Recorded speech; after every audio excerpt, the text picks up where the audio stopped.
শিমুলতলি গ্রামে হঠাৎ একটা বাচ্চা ধরা ঈগল ঢুকে পড়ে। প্রতিদিন এই ঈগল পাখিটি কোনো না কোনো বাচ্চাকে ধরে নিয়ে চলে যায়। হঠাৎ এমন হওয়ায় গ্রামের সকলে আতঙ্কিত হয়ে যায়। ভাবি, তোমরা কিছু শুনেছো নাকি? কি শুনবো ভাবি? কিসের কথা বলছো তুমি? গ্রামে নাকি বাচ্চা ধরা ঈগল ঢুকেছে। ঈগল পাখিটি নাকি প্রতিদিন কারো না কারো বাচ্চা ধরে নিয়ে যাচ্ছে। আমি তো এসব শুনি নাই ভাবি। আমার মেয়েটা তো খেলা করতে গেছে।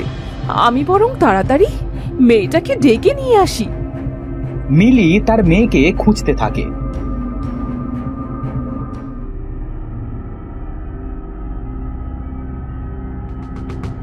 এমন সময় দেখে তার মেয়েকে ঈগল পাখিটি ধরে নিয়ে চলে যাচ্ছে। ছেড়ে দে, ছেড়ে দে বলছি। আমার মেয়েটাকে ছেড়ে দে শয়তান, শয়তান ঈগল। স্যার, স্যার বলছি। মিলি ঈগলকে অনেক মারতে থাকে, কিন্তু ঈগলের কিচ্ছু হয় না। সে মিলির মেয়েকে নিয়ে চলে যায়। হায় হায় হায়, এটা আমার কি হলো? আমার মেয়েটাকে ঈগলে ধরে নিয়ে চলে গেল। মিলি অনেক কাঁদতে থাকে। এভাবে প্রতিদিন কারোর না কারোর বাচ্চা ঈগলটি ধরে নিয়ে চলে যায়। এরপর কিছুদিন কেটে যায়। একদিন, মা, ও মা, আমি আর ভাই একটু বাইরে যাচ্ছি মা। সারাদিন ঘরে বসে বসে থাকতে আর ভালো লাগছে না। তুই জানিস না মা, ঈগল বাচ্চাদের ধরে নিয়ে যাচ্ছে। তোদের কোথাও যেতে হবে না। আমাদের কিছু হবে না মা, একটু যাই না আমরা বেড়াইতে, বেশি দূর যাব না। আমি বলেছি না, বাড়ি থেকে কোথাও যাবি না। এত করে যখন বলছিস তখন যা, বেশি দূরে যাবি না কিন্তু। এই দিদি, মা তো যেতে বলেছে, এখন চল না। আচ্ছা চল। তারা দুই ভাই বোন বাড়ি থেকে বেরিয়ে হাঁটতে থাকে।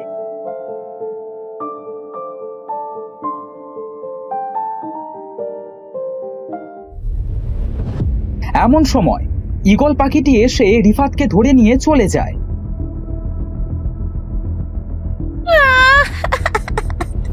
এটা কি হলো? আমার ভাইকে আমার চোখের সামনে থেকে ধরে নিয়ে গেল ঈগল, আর আমি কিছুটি করতে পারলাম না।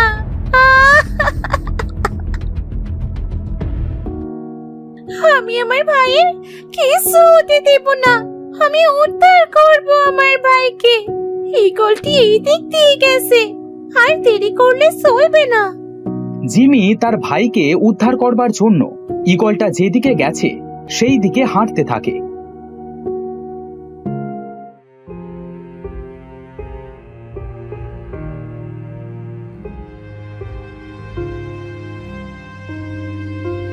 হাঁটতে হাঁটতে সে এক গভীর জঙ্গলে এসে পৌঁছায়। এটা দেখি জঙ্গল, কেমন ভয় ভয় করছে। কিন্তু আমাকে ভয় পেলে তো চলবে না, আমার ভাইকে খুঁজে বের করতে হবে। জিমি হঠাৎ দেখে একটা বুড়োকে অসুস্থ অবস্থায় জঙ্গলে পড়ে থাকতে দেখে জিমি বুড়োটির কাছে যায়। দাদু, মাথাটা ফেটে তো রক্ত বেরোচ্ছে, খুব কষ্ট হচ্ছে তাই না দাদু তোমার? আর একটু কষ্ট সহ্য করো, আমি তোমার মাথা থেকে রক্ত পড়া এক্ষুনি বন্ধ করে দিচ্ছি।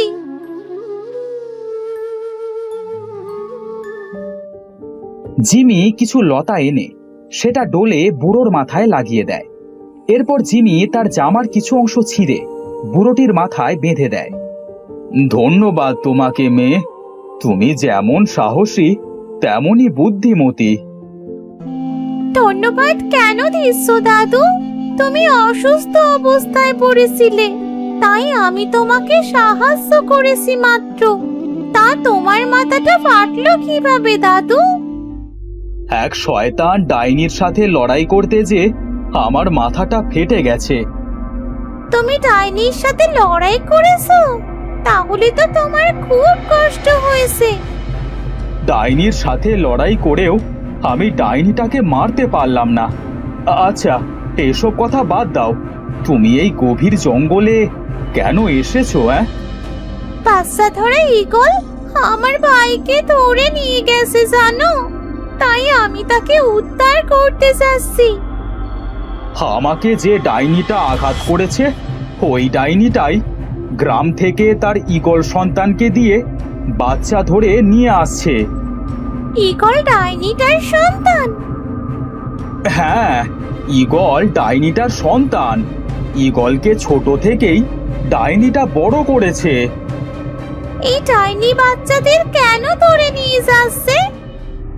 ডাইনিটা অনেক শক্তিশালী হতে চায়, তার জন্য 100টি বাচ্চা লাগবে যাদেরকে সে পোড়াবে এবং সেই ছাই দিয়ে সে গোসল করবে। কি বলছেন আপনি এসব? আমি ঠিকই বলছি। তুমি কি পারবে তোমার ভাইকে উদ্ধার করতে? আমাকে সে পারতেই হবে, আমার ভাইকে ছাড়া আমি থাকতে পারবো না। তুমি আমার জীবন বাঁচিয়েছো, তাই আমি তোমাকে কিছু দিতে চাই যেগুলো তোমার কাজে লাগবে। কি দিতে চাও দাদু তুমি আমাকে? আমি তোমাকে 3টি বর দিতে চাই। আমি তোমাকে একটা মাদুর দিচ্ছি, এই নাও। এই মাদুর দিয়ে আমি কি করব? এই মাদুরকে তুমি যেখানে যেতে বলবে, এই মাদুর তোমার কথা মতো তোমাকে সেই জায়গাতেই নিয়ে যাবে। এই নাও লাঠি। এই লাঠি কি কাজে আসবে? এই লাঠি ছুঁয়ে দিয়ে তুমি যে কোনো প্রাণী তোমার নিজের বশে আনতে পারবে। আর এই হারটা রাখো, এই হারটা তুমি গলায় পরলে তোমার ওপরে কোনো জাদু শক্তি কাজ করবে না। ধন্যবাদ দাদু আপনাকে, আপনি আমার অনেক বড় উপকার করলেন। এইবার ওই শয়তান ডাইনিকে আমি কিছুতেই ছাড়বো না। আমি তাহলে এখন আসি। জিমি মাদুরটাকে বলে, মাদুর, আমাকে ওই শয়তান ডাইনির কাছে নিয়ে যা।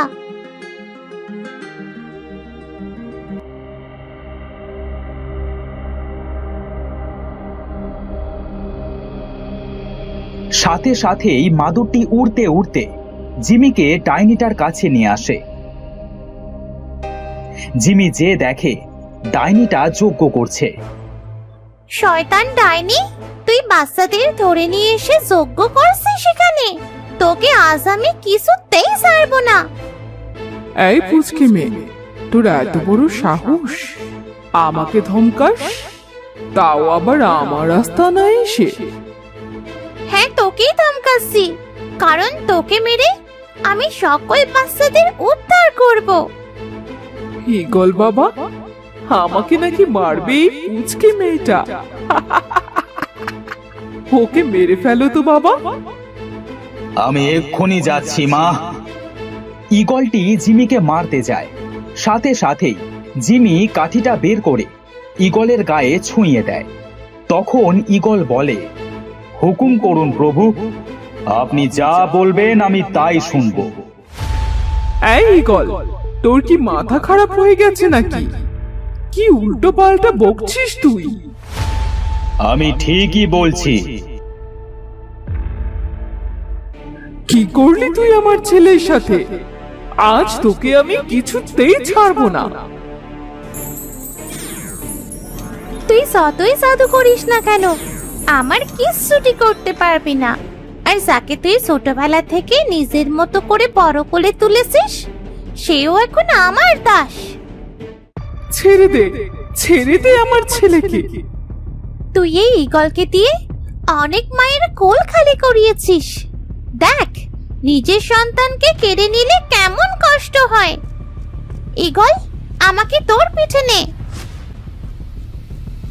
তুই আমার ছেলের পিঠে কেন উঠেছিস? কেন ওকে কষ্ট দিচ্ছিস? নাম নাম বলছি। এটা বলতেই জিমি ডাইনির বুকে ছুরি বসিয়ে দেয়। তখন ডাইনি বুড়ি হাসতে থাকে। তোর মতো পুচকে মেয়ে আমার কিচ্ছু করতে পারবে না।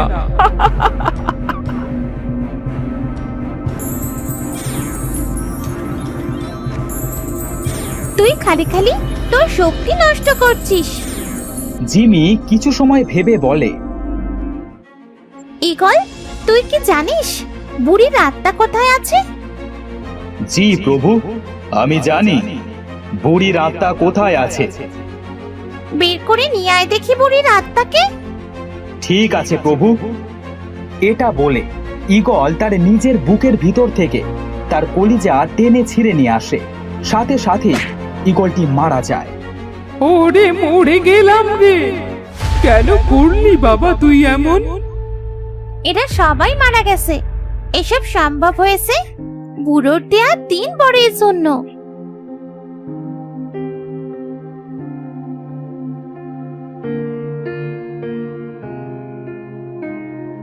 দিদি, তুমি এসেছো? আমি জানতাম তুমি ঠিক আমাকে উদ্ধার করে নিয়ে যাবে। হ্যাঁ, আমি এসেছি এবং সবাইকে নিয়েই ফিরে যাব। আমাদেরকেও বাড়ি নিয়ে যাবেন আপনি? ওই ডাইনিটা আপনাকে কিছু বলবে না? ডাইনিটাকে আমি মেরে ফেলেছি। তোমরা কেউ ভয় পেও না। তোমরা সকলে এই মাদুরের পরে ওঠো। তারা সকলে মাদুরের উপর উঠে বাড়ির দিকে রওনা দেয়।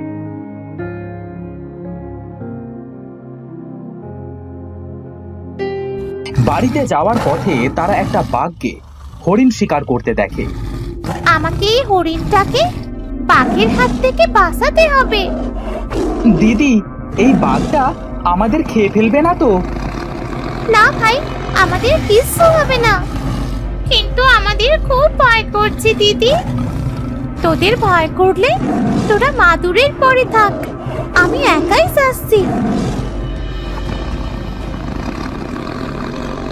জিমি মাদুর থেকে নিচে নেমে বাঘের কাছে যায় আর কাঠিটা বাঘের গায়ে ছুঁয়ে বলে, বাঘ, তুই হরিণকে ছেড়ে দে আর এখান থেকে চলে যা।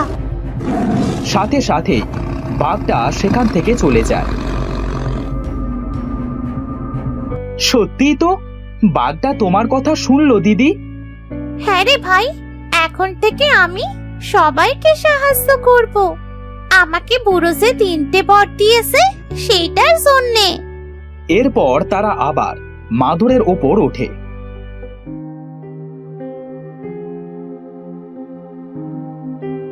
জিমি সবাইকে তার বাড়িতে দিয়ে আসে। তাদের বাবা মা তাদের সন্তানকে দেখে অনেক খুশি হয়। সকলে জিমিকে ধন্যবাদ দিতে থাকে।